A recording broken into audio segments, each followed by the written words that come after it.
বিশ্ব ভ্রমণে আপনাদের সকলকে স্বাগত জানাচ্ছি। আমি আশিক। আজকে আমরা ঘুরে দেখব বাংলাদেশের এক অনন্য স্থাপনা ডেপোডিয়া সেতু, যা শুধু একটু সেতু নয়, এটি মানুষের জীবনের সঙ্গে জড়িয়ে আছে দিনের পর দিন, বছরের পর বছর। স্থানীয়দের দীর্ঘদিনের চলাচলের সমস্যা দূর করতে এর আগের মানুষ পার হতো নৌকা, আর বৃষ্টির দিনে ছিল অনেক কষ্ট।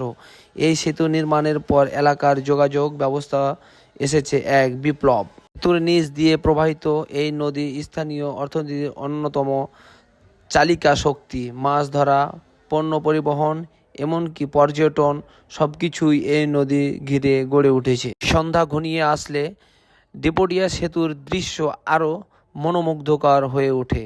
এখানে এসে মনে হয় প্রকৃতি আর উন্নয়ন কত সুন্দরভাবে একসাথে থাকতে পারে। দেখতে পাচ্ছেন অনেক সুন্দর সেতুটি বাঁকা, এত সুন্দর লাগতেছে, আমি একেবারে মুগ্ধ হয়ে গিয়েছি সেতুটির দিকে। জানিয়ে রাখি, ডেপোডিয়া সেতু শুধু একটি কাঠামো নয়, এটি মানুষের আশা, উন্নয়ন আর ভালোবাসার প্রতীক। আপনারাও একবার ঘুরে আসতে পারেন এই সুন্দর স্থানে। আর হ্যাঁ, ইসলাম আমাদের শেখায় উন্নয়ন ও সৌন্দর্য দুটোই আল্লাহর নিয়ামত।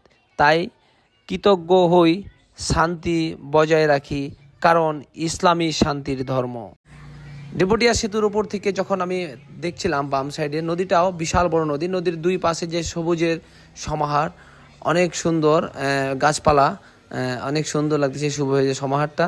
আপনারা চাইলে ঘুরে এসে দেখতে পারেন এই ডেপোডিয়া সেতু। অনেক সুন্দর স্থাপনা, অনেক সুন্দর সেতুর দুই পাশে যে নদী বয়ে গেছে, নদীর ধারে আপনি গাছগুলো দেখবেন, অনেক সুন্দর গাছ, অনেক সুন্দরভাবে সাজানো। মনে হচ্ছে সৃষ্টিকর্তা নিজ হাতেই এগুলোকে সৌন্দর্য করে তৈরি করেছে। এবং সেতুর কথাও যদি বলি, সেতুতে দেখলাম হাজার হাজার পর্যটক এখানে আসছেন ঘুরতে।